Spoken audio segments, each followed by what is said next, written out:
Hi there everybody, Morgan with an answer here, and today I want to show you how to make this floating heart backdrop.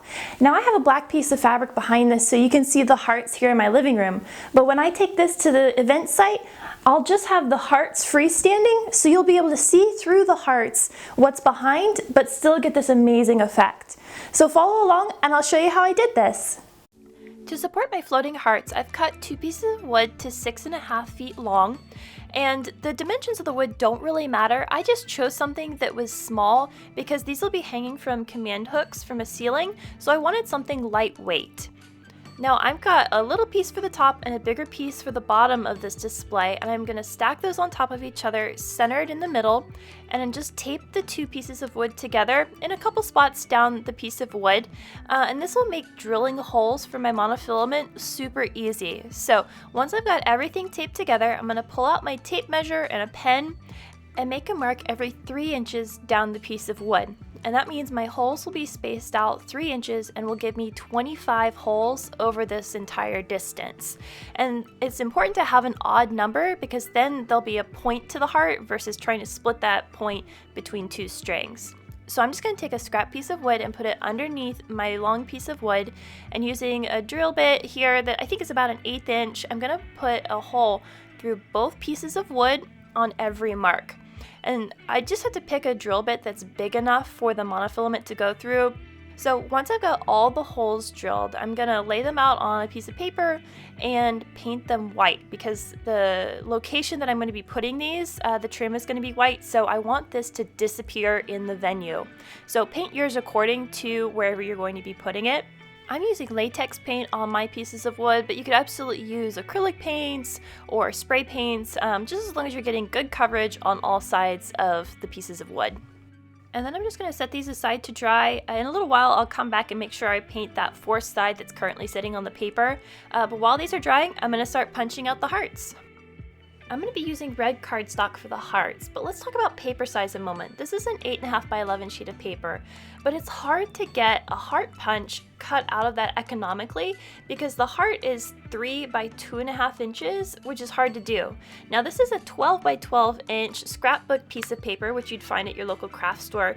That I found was a really great option, but I couldn't get an entire pack of it in one color. So I decided to go with this 11 by 17 sheet of cardstock because I could get about 20 hearts out of this one sheet of paper, and I could get a bunch of it in the single color.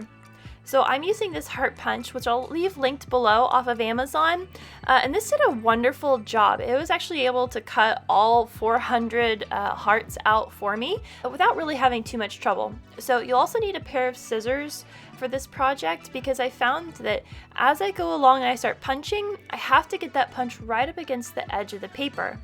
So obviously just easy up-down motion punches these hearts really well, but I found to get the hearts really close on the paper so it can be the most economical use, I had to flip the punch upside down so I could actually see the edge of where the last heart was. So I actually punched all my hearts out with the punch upside down so I could see this underside.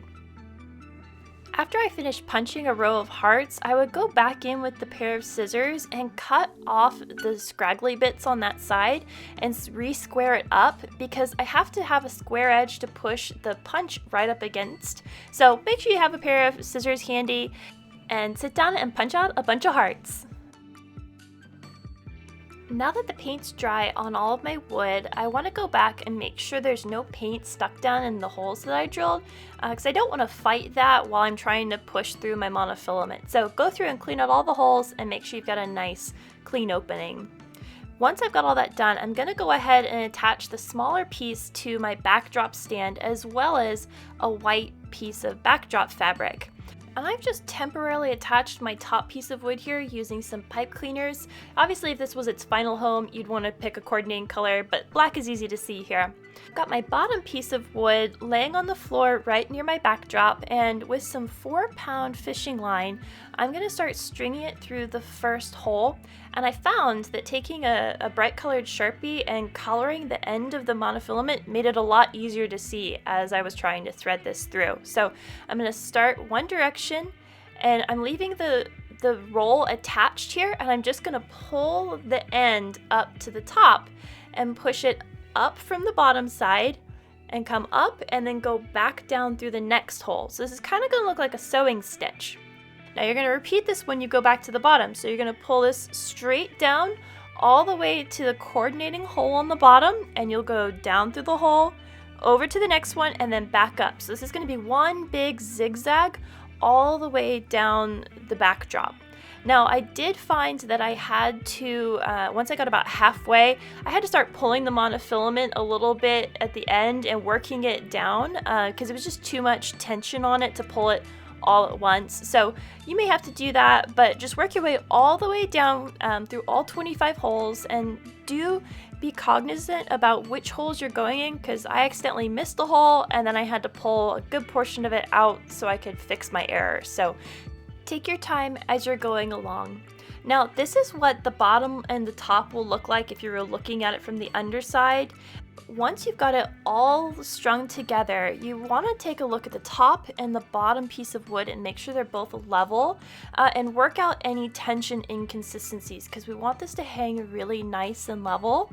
So if there's a tight one and there's a loose one, try and even those out and make sure the top and the bottom are level before we start gluing all of this in place. Go ahead and cut the fishing line free from the spool, and then I'm just going to fold it over and hot glue it in place. And then I'm going to go along both the top and the bottom, and over every hole where the monofilament has gone through, I'm going to put a dot of glue. Now this will secure everything in place, and if for some reason one of the strings of fishing line were to snap, only that string would come loose and it wouldn't unravel the entire display. So make sure you go through and glue everything down. To create the design for the heart backdrop, I actually took one of the punched out hearts from earlier and put it underneath my projector here and backed a long way away from my backdrop and cast that image onto the white fabric that's behind all of our monofilament strings. And I used that as a guide to start attaching all of my hearts to. I took my punched out heart and put it behind the first strand of monofilament and used a small binder clip to attach it to that string. And I started by working my way all the way around the edge of the heart, because I only wanted to do this part in the dark and not the entire thing. So I just got everything aligned with that outside edge before working on the interior. And then I flipped on the lights to see the design, and then I was ready to start attaching the hearts permanently to the string. So I pulled that white backdrop fabric down so that as I'm gluing the hearts and using the activator, it won't get stuck to the fabric. So I've got a rubber glove, I've got a long pair of tweezers here, I'm using super glue or CA glue, and an important thing is that it needs to be the thick version so it doesn't run, and I'm using the activator that goes with the super glue. So I'm going to take my first heart on the outside edge and hold it with the end of the tweezers in alignment with the string, because I want that string to go through the dip in the middle of the heart and right out the point. And then I'm going to put 2 tiny drops of glue on the monofilament, one at the top and then one at the bottom. And you want to be really light-handed here. You don't want tons of glue because it'll run, and the bigger the dot of glue, the longer it takes to dry. So I'm just going to put 2 small dots, and then I'm going to grab the spray activator and just do 1 spritz on it. And then you do have to hold it a couple seconds in place. Sometimes I would blow on it to speed up that process, but once you can kind of see it dry up a little bit, you can release the tweezers and it's not going anywhere. You can still see a little bit of moisture on the heart from the spray, but don't worry, that evaporates off and doesn't leave any marks on the hearts. So I went ahead and glued down all of the exterior hearts first, and then I came back and started adding hearts on each string, basically filling the heart up. Now I did this with binder clips because I wasn't sure how many hearts I could get per string. So I went ahead and put as many on as I could and then kind of evened them out to about a 1/2 to 1/4 inch distance between each heart on the string. You could go straight to gluing the hearts down, which would save you this step of binder clips, but I did want to take the time to make sure the hearts were pretty evenly spaced and not accidentally get to the top and have 1/2 a heart's worth of space open. I had about 50 binder clips at my disposal, so that was the size that I worked in.